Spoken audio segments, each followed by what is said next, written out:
Merci de prendre le rendez-vous de l'information sur ESAE TV. Mesdames, Messieurs, bonsoir. Bienvenue dans cette édition. La ministre de l'Enseignement supérieur et de la Recherche scientifique, Eleonore Yaïla Adekan, a procédé ce lundi au lancement des travaux d'évaluation des dossiers de candidature au fichier national des aspirants au métier d'enseignant du supérieur à la Faculté des sciences et de la santé. On en parle dans ce 19h. De passage dans l'émission, l'invité de ESAE TV, Expérience TB, ingénieur génie civil et président du parti politique Mouvement populaire pour la libération, s'est prononcé sur le dossier de démolition de l'ancien siège de l'Assemblée nationale en construction à Porte-Novo. Nous y reviendrons. En sport, démarré le 24 septembre 2023, la 10e édition de la Coupe d'Afrique des Nations de Maracana Grand Popo 2023 a connu son épilogue sous une grande satisfaction. Le Mali et la Côte d'Ivoire ont fini champions d'Afrique. Les détails dans cette édition. L'École supérieure d'administration, d'économie, de journalisme et des métiers de l'audiovisuel ESAE offre de nouveaux challenges pour l'année universitaire 2023-2024. Étudiantes et étudiants, parents d'élèves nouveaux bacheliers, ESAE, c'est la garantie d'une formation de qualité à des conditions très avantageuses. À Gbedjromede, à Papa, à Boumekalavier, Parakou, inscrivez-vous en administration générale, administration du travail et de la sécurité sociale, trésor et finances publiques, impôts, diplomatie et relations internationales, journalisme et métiers de l'audiovisuel, gestion des marchés publics, planification et développement local, sciences économiques, sciences juridiques et toutes les filières des sciences de gestion. ESAE vous offre des bourses, demi-bourses et de réductions pour les premières inscriptions dans toutes ces filières. Waouh! En licence 1, 2 et 3 et en master, bénéficiez jusqu'à 50% de réduction sur tous nos sites. N'est-ce pas génial? Infoline. ESAE Gbedjromede, 3e rue à droite en quittant le carrefour Le Jador pour la BIBE Jéricho ou au plus 229 90 93 65 21 98 98 14 00 à Kpakpa au plus 229 52 88 33 33 à Boumekalavi au plus 229 52 88 44 44 Parakou au plus 229 52 46 12 12. ESAE, l'excellence à un nom.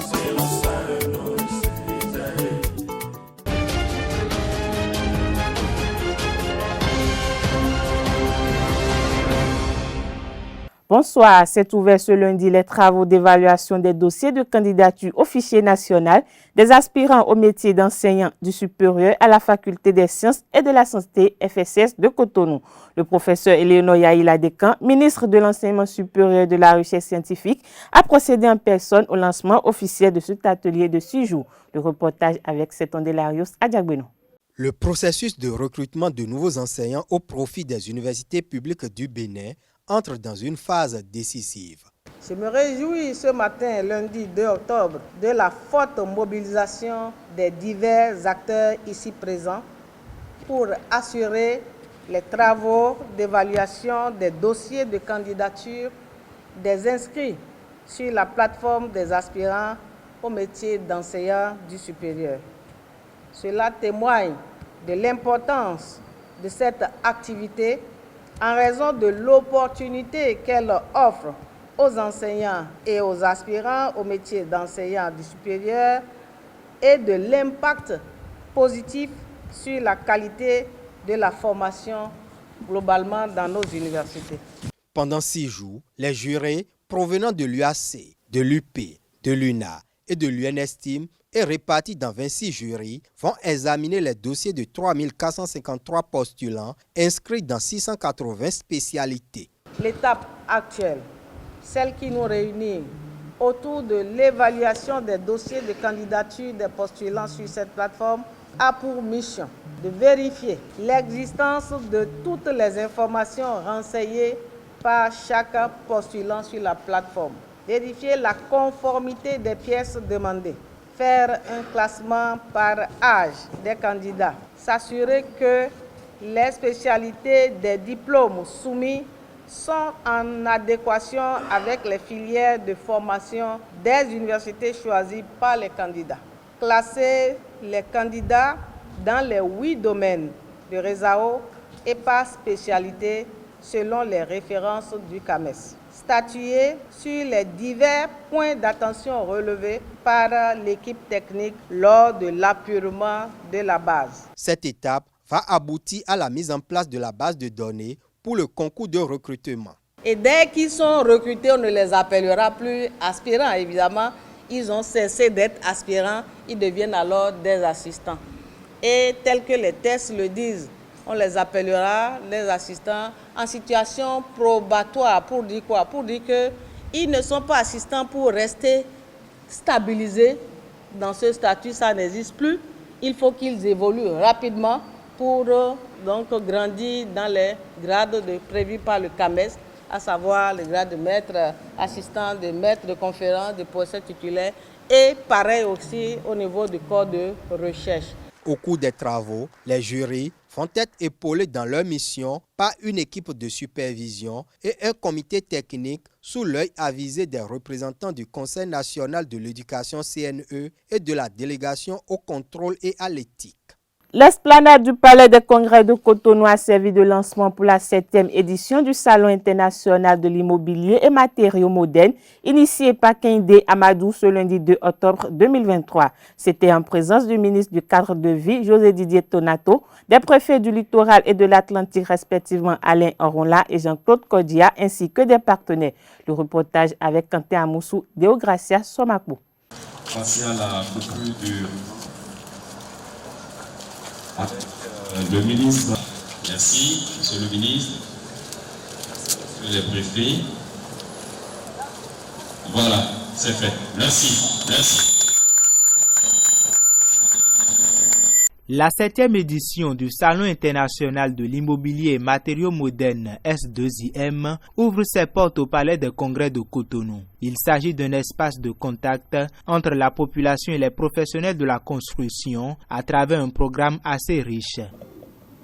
Les expositions ventes, les consultations gratuites, les conférences débats, les ateliers de formation, le concours de prestige de la meilleure maquette architecturale, le jeu concours S2IM et le village S2IM. Le Salon international de l'immobilier et matériaux modernes, c'est également la promotion des matériaux, des matériels et équipements de qualité, du respect des normes de construction, de l'innovation, tout en mettant un accent particulier sur l'amélioration des cadres de vie et le développement durable. Le S2IM est une opportunité pour élargir son champ d'action commercial à court, à moyen et à long terme. Ce projet participe de l'amélioration du cadre de vie et répond aux aspirations du gouvernement de Patrice Talon. Vous le savez certainement mieux que moi que après le secteur agricole et l'alimentaire,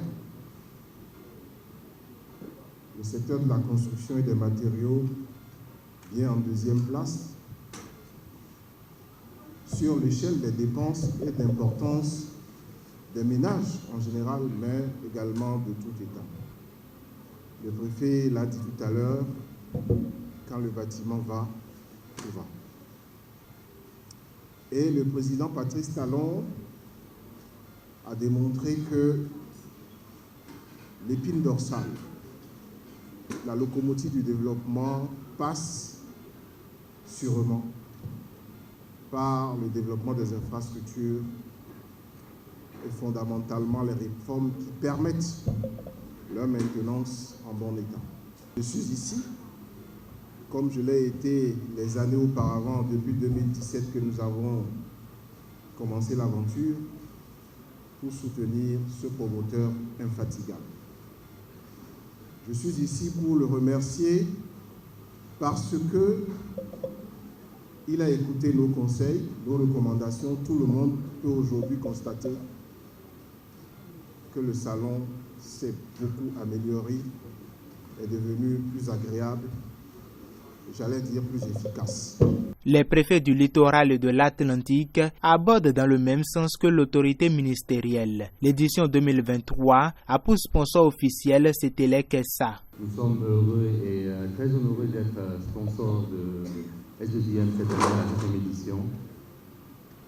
Nous espérons et nous croyons fortement en ce salon et nous savons que ça va être une très grande opportunité pour tout le monde, tous les participants. L'ouverture du S2IM s'est achevée par la visite des différents stands des autorités présentes. Les expositions se poursuivent jusqu'au 9 octobre 2023. Je l'annonçais à l'entame de cette édition, invité sur le plateau d'émission de ESAE TV ce dimanche 1er octobre 2023. Expérience Tébé, ingénieur en génie civil et président du parti d'opposition Mouvement populaire pour la libération, au cours de son entretien, s'est prononcé sur le dossier de démolition de l'ancien siège de l'Assemblée nationale du Bénin en construction à Porte-Novo et objet à polémique entre le pouvoir de Boni Yayi et l'actuel dirigé par Patrice Talon. Il s'est exprimé au micro d'Abdelkader Achiro.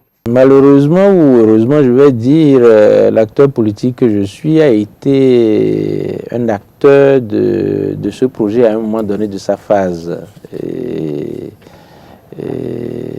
je me permets de rappeler qu'en 2014, j'étais expert à infrastructure à l'Agence béninoise des grands travaux lorsque le chantier de l'Assemblée nationale avait déjà connu des difficultés et était en arrêt. Alors, comme tous les Béninois, cela m'avait frappé et j'avais fait une note au chef de l'État alors pour attirer son attention sur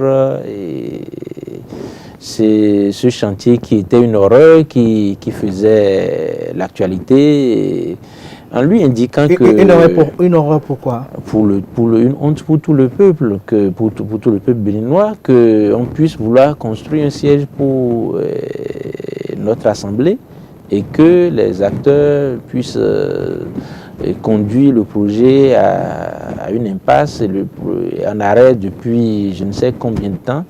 Alors j'indiquais dans ma note au chef de l'État d'alors que ce chantier ne pouvait pas rester ainsi indéfiniment. Et le technicien que j'étais attirait cependant aussi son attention sur le fait qu'on ne peut pas laisser ce chantier critiqué par l'opposition alors dans cet état et aller à une élection législative de 2015 qui venait, je crois. Qu'il était impérieux de trouver une solution pour achever le chantier, revoir l'organisation. Mais quel était le problème? Ça tombe très bien. Quel était le problème de ce chantier-là? Alors, c'est là où je me suis intéressé au problème. Et alors, il y avait des problèmes de gestion, beaucoup de problèmes en tout cas qui ont amené ceux qui géraient l'ouvrage. La maîtrise d'ouvrage déléguée était assurée par la CERO, voilà, la CERO, avait amené à un blocage des travaux. De toutes les manières, il faut trouver une solution pour sortir de là. Alors quand j'ai attiré l'attention là-dessus, et effectivement il y a eu une réaction, j'avais également saisi mon patron de l'époque, le professeur Abiola, alors vice-premier ministre, qui a attiré l'attention du chef de l'État et des dispositions avaient été prises pour la reprise des travaux. Malheureusement, les conseils que j'avais donnés à l'époque n'avaient pas été suivis. Parce que j'indiquais si le chantier était laissé en l'état, ça allait créer beaucoup de problèmes par la suite. Alors, la question était de savoir est-ce que la structure, parce que des gens avaient déjà dit à l'époque que le chantier, l'ouvrage ne tenait plus, et donc c'est pour ça que les travaux ne pouvaient pas continuer. Alors, sans avoir été associé à quoi que ce soit sur le chantier, moi je leur ai dit que ce n'est pas possible pour un ouvrage de cette envergure où il y a un contrôle international qui est assuré par Socotec, qui est dessus. On ne peut pas, à un moment des travaux, dire que l'ouvrage, la structure de l'ouvrage a un problème et que les travaux ne peuvent pas continuer. Ça, ce n'est pas possible. Alors, la question avait été évoquée en conseil des ministres à l'époque et la décision avait été prise de faire une expertise pour voir si le chantier peut tenir, si les travaux pouvaient continuer. Et moi, je leur avais dit que c'était une peine perdue. Un chantier qui est suivi par un cabinet de cette envergure, on ne peut pas, il est quasi impossible d'en arriver à une conclusion que le chantier, l'ouvrage a un problème et qu'il ne pouvait pas continuer. Mais où est le problème alors? Un cabinet international a été recruté, Veritas, qui est venu faire des travaux, déposer son rapport, conclut que l'ouvrage ne présentait pas un problème de structure qui peut empêcher son achèvement. Et donc, malheureusement, pour la reprise, les conseils que je leur avais donnés pour reprendre le chantier n'avaient pas été suivis. Bon, donc c'est allé encore dans tous les sens. C'est ainsi que, après avoir injecté 14 milliards déjà à l'époque, on est venu encore injecter sans pouvoir l'achever. Ce que je craignais est arrivé. Bon, en 2016, le nouveau régime s'est installé. Bon, voilà, c'est allé dans tous les sens. Mais aujourd'hui, ce qui me fait mal lorsque j'ai appris que ce chantier est en cours de démolition, après avoir investi 23 milliards de nos francs dans un pays où, vous voyez ce que c'est que le taux de chômage, vous voyez ce que c'est que la misère, la cherté de la vie, où difficilement les Béninois mangent à leur faim, qu'après avoir utilisé 23 milliards de leurs francs sur un tel ouvrage, qu'on s'est mis à le détruire aujourd'hui, j'ai la chair de poule, je n'arrive pas à me l'expliquer. Peut-être que c'est pour apaiser les Béninois qui voient j'estime en entrant dans la vie que le gouvernement ait pris la décision de construire un nouveau chef de l'Assemblée. Ça, il n'y a aucun problème à cela. Mais, ayant déjà investi tant, 23 milliards de nos francs, plus de 23 milliards de nos francs, je pense qu'on pouvait achever cet ouvrage et le destiner à autre chose. On peut estimer que, comment appelle-t-on, l'ouvrage n'est pas bien positionné par rapport à la ville. On peut estimer que l'ouvrage n'est pas assez beau, et cela, mais ça, c'est des choses qu'on peut corriger. Mais on ne peut pas raser et jeter 23 milliards dans l'eau comme on est en train de le faire. Et je dis, l'ouvrage pouvait être achevé et servir à autre chose. Aujourd'hui, au niveau du secteur de l'éducation, vous voyez les enfants qui sont assis par terre ou dehors, qui n'ont pas de salle de classe, qui n'ont pas de banc.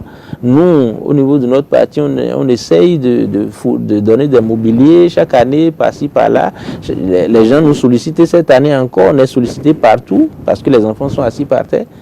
On ne peut pas être en face de ce défi et voir qu'on est en train de jeter 23 milliards dans l'eau. Vraiment, je crois qu'à ce niveau, les conseils du chef de l'État n'ont pas fait un bon travail. Sinon, ce n'est pas de cette façon que l'ouvrage aurait été géré. Je pense qu'on pouvait le sauver et le destiner à autre chose. Le pays est en manque cruel d'infrastructures, même si des efforts sont faits de part et d'autre. Il y a certains ministères qui sont dans des locaux qui n'en valent pas la peine en ce moment. Et il y a bien... Pour vous, il y avait une raison valable de sauver ce bâtiment plutôt que de le détruire. J'ai mal quand je vois, j'apprends qu'on est en train de le détruire. Je pense que de le démolir, si ce travail n'avait pas commencé, moi j'allais prier le chef de l'État de changer d'option et de le sauver pour la postérité. On ne peut pas dire qu'il est impossible de sauver l'ouvrage. Parlons distinction dans cette édition. Le Bénin a été une fois de plus honoré à travers un prix international. Il s'agit en effet du prix Kofi Annan pour la sécurité routière édition 2023. Le pays fait ainsi partie des 7 pays sélectionnés pour cette distinction. Le prix a été décerné à Marrakech du 25 au 26 septembre 2023. La distinction reçue par le Bénin se justifie par ses multiples efforts en ce qui concerne la gestion de la base des données des accidents de la voie publique. Aussi a-t-elle reçu par les représentants du ministre du cadre de vie et des transports Didier Tonato, Aubin Adoukonou, directeur général du Centre national de sécurité routière, et conseiller technique Abdoulaye Nabil. Le prix Kofi Annan a également pour but d'encourager le Bénin dans ses efforts de gestion efficace des données relatives aux accidents de la circulation. Pour rappel, la sécurité routière est l'une des priorités du gouvernement béninois. Kehinde Paulin Yaye vient d'accéder au grade de docteur en linguistique, options sociolinguistiques et ethnolinguistiques. C'était à l'issue d'une soutenance de thèse portant sur les messages sur les réseaux sociaux, quel espace sociolinguistique, tenue à l'université d'Abomey-Calavi le samedi 30 septembre 2023. Francis Fahami y était. Suivons ensemble son compte rendu.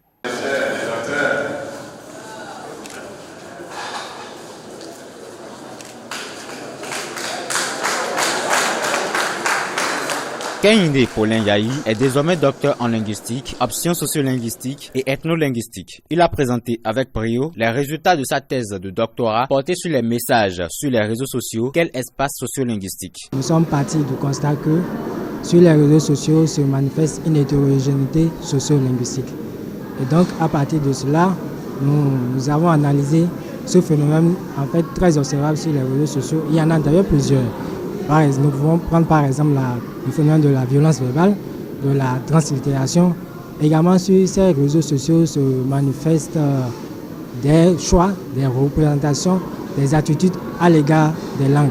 Le travail abattu par l'impétrant a été soumis à l'appréciation d'un jury international composé d'éminents professeurs qui a apporté quelques recommandations. Je voudrais simplement à mon tour vous féliciter pour cette bonne recherche.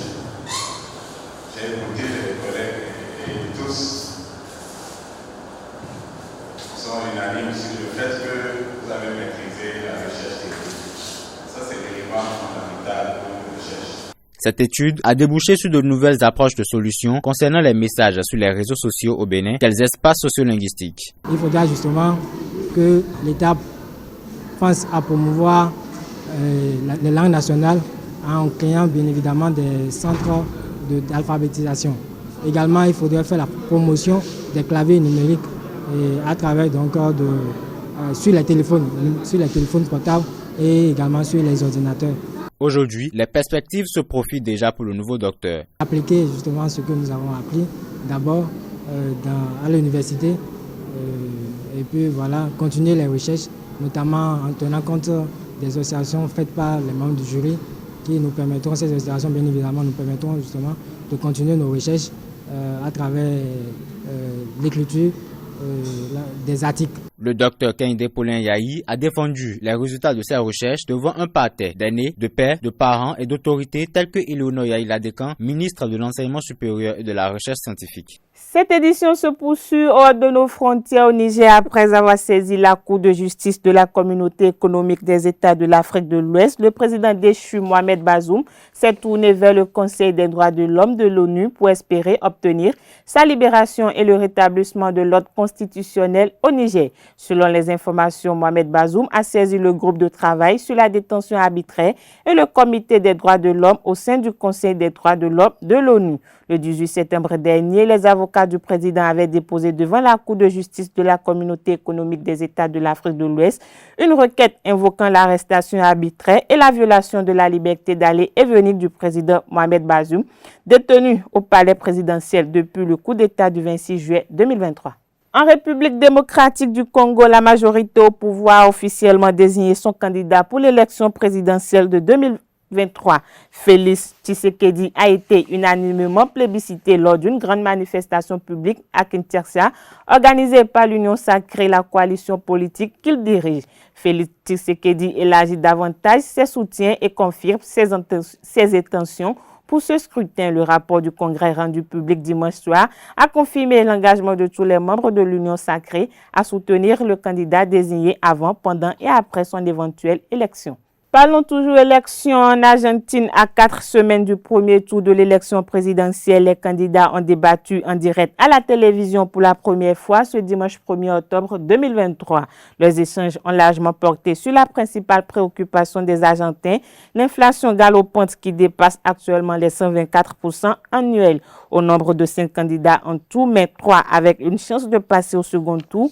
Les candidats se retrouveront le dimanche 8 octobre prochain pour un dernier débat avant le scrutin du 22 octobre 2023.